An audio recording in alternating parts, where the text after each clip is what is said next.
We're all addicted to something, but nobody wants to admit it. And these days, it's not just drugs and alcohol anymore. It's your phone, your validation, your situationship, your relationship. And the result is that people are getting stuck in unhealthy loops. Doom scrolling, nicotine, porn, caffeine, constant distractions. And because these things seem normal, we never really talk about it. Well, if it's not obvious already, today we're going to talk about it. I wanted to talk about addiction today because I feel like it's something that applies to everybody in so many different ways. And I know that we have the real heavy ones, we have drug and alcohol and things like that. And not only does that affect us, so the reason why I wanted to talk about addiction today is because I feel like it's something that affects everybody in one way or another. And of course, we have the big ones. We have drugs and we have alcohol, which not only affects the user, it can affect the whole family, right? But I want to stay from away from those real heavy, real deep ones today, even though I've experienced things like that myself. I want to talk more about the smaller addictions, and they do end up playing into our behavior and how we act as characters on an everyday basis. So I think it's important to kind of focus our mind. And once you've picked up too many of these small addictions, these bad habits, I feel like your course can begin to change. So maybe you're going in one direction, and then over time that change, and you almost don't even know why. But it's because you've become addicted to so many different little things that your goals and your ambitions get put on the back burner because of comfort or wanting to be relaxed or chill, whatever it is. So you kind of remove the own drive from your life because you find all these other things to cope and to deal with maybe you not being where you want to be in your career or your relationship, different things, right?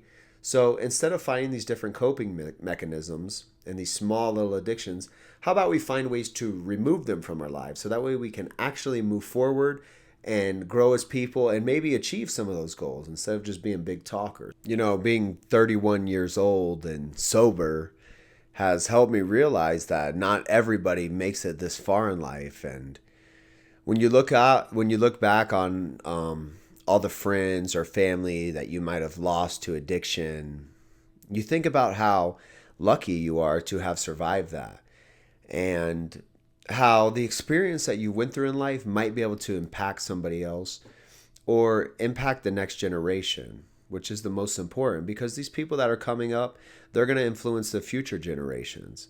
So if everybody's on the same page and everybody has a strong understanding of what the addictions can be and how we can move past them, I think people will be nicer.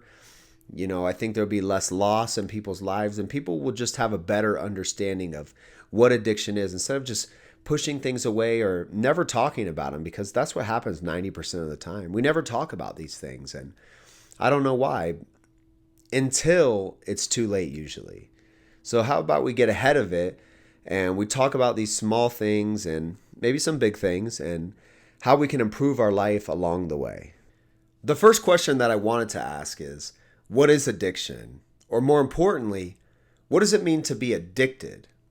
The definition of addicted is to be physically and mentally dependent on a substance and unable to stop without adverse effects. There's two important parts to this definition, and the first one is that you're both physically and mentally dependent on a substance or an act. So it's not just a physical dependence, it's an emotional reliance. And with most people making decisions based on emotion, it's not always about the substance or the act that's being done. It's about the emotion that it gives us. So what you're really addicted to is the feeling that it gives you. Let me give you a few examples since we said that it's more than just drugs and alcohol today. So your phone, for example. It's not that the device or the screen necessarily has you in a chokehold. It's that you're addicted to never feeling alone, or you're addicted to constant stimulation. One of the reasons why we check our phone every 60 seconds is because when there's no notifications, no messages, it can tend to feel a little bit like rejection because it's silence on the social side of things. And we have created a need to always feel connected to everybody all the time. Or what about that toxic person? Don't call it love. Call it what it is. You're addicted to the emotional roller coaster. The highs are so high that you'll tolerate the lows just to feel something. And my little piece of advice to you is that you don't need nobody else to feel that something. It's already inside of you. You just got to know how to bring it out for yourself. And my favorite one of all, because I myself am addicted, is hustle culture. Basically, if you're not working, you feel worthless and you just grind and grind until you crash. The addiction is only feeling value when you're being productive. And in my line of work, being a professional wrestler, I tend to have the challenge with not tying my self-worth into the value that I provide to my fans and my friends. So sometimes I just continually work and work and work until my body gives out, or I get frustrated and I snap on somebody. Irregardless, they're both shitty outcomes, so neither way is healthy. So whether it's your phone or a toxic person, or you just hustle way too hard, the problem is that we've wired our brains this way based on our habits. And now our emotions are telling us that peace is equal to boredom and that chaos is the normal way of living. And the truth is, you don't even really need the thing that you're addicted to. What you need is to figure out what you're using the thing to avoid in your life. Emotional reliance will sneak up on you. It hides behind your habits, and it feels like coping. Every time you take a hit of the vape or you scroll through your phone, it feels like a coping mechanism. But in all reality, it's gaining control over your life. And that's how emotional reliance sneaks up on you. So that's when the shift really comes. Not when you quit the addiction, but when you truly understand it and why it's happening to you. Hopefully now we have a better understanding on what it means to be addicted to something. But like I was saying earlier, I think there's two really important parts to the definition. And the second part is that you're unable to stop without adverse effects.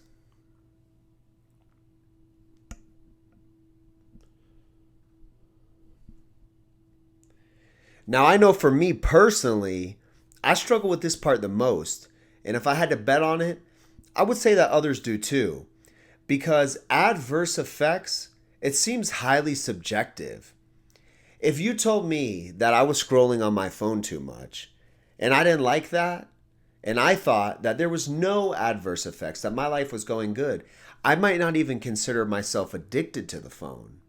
But really, it's causing damage to me. So because I'm not self-aware, I'm unable to see that. So when things are subjective, it makes it a little bit harder to understand. I think that's where the importance comes in, and remaining balanced and being able to recognize when something not good is happening in your life. So you're able to take a step back, look at yourself and say, okay, hey, I need to fix this. I need to get this out of the way now. If you're not self-aware about what's happening in your life, it might be hard for you to recognize if you're actually addicted to something, or if you're just extremely passionate and enthusiastic about what you're doing right now or where you're going, which is okay. It's great.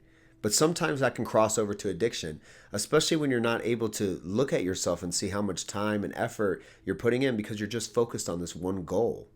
These different small addictions, they end up killing your potential because we end up trading being in the moment for an escape from reality.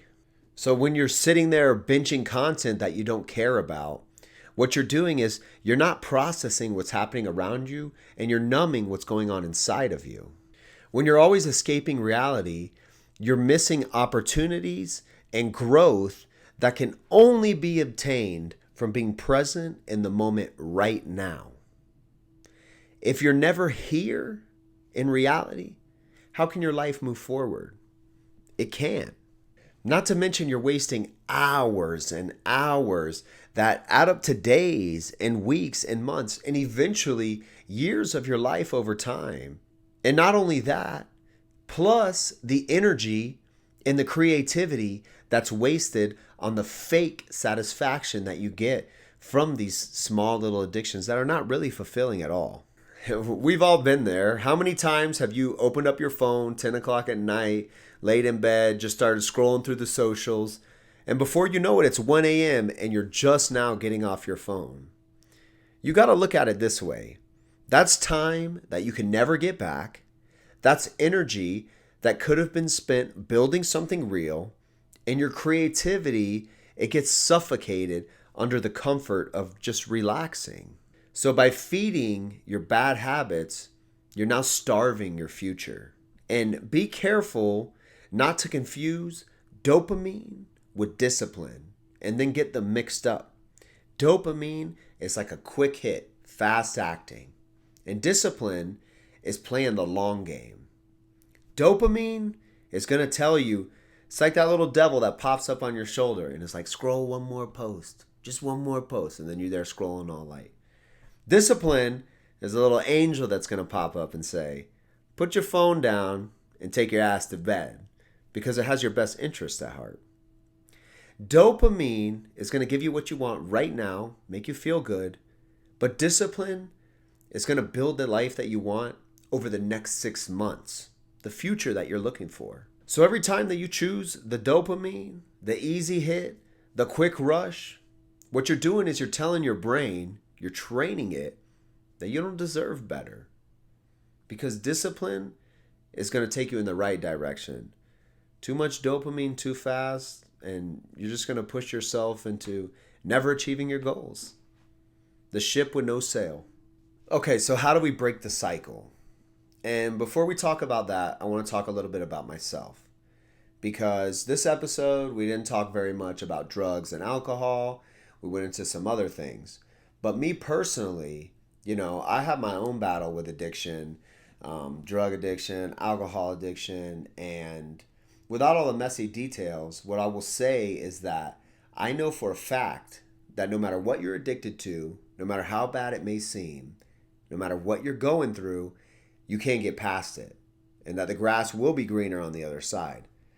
I've experienced this for myself. I was in a very dark place, and now I'm in a much better spot. I live it every single day, and I promise you, if you just focus and you work hard and you know what you want, you'll get out of that situation. And like I said, the grass will 1000% be greener on the other side. But the first thing you got to do is you got to call it what it is. So if you're addicted to vaping, you got to say it. If you're addicted to your toxic relationship, you got to say it. If you're addicted to your phone, to social media, you got to say it out loud. And then you don't remove these things from your life. You replace them. You change the pattern.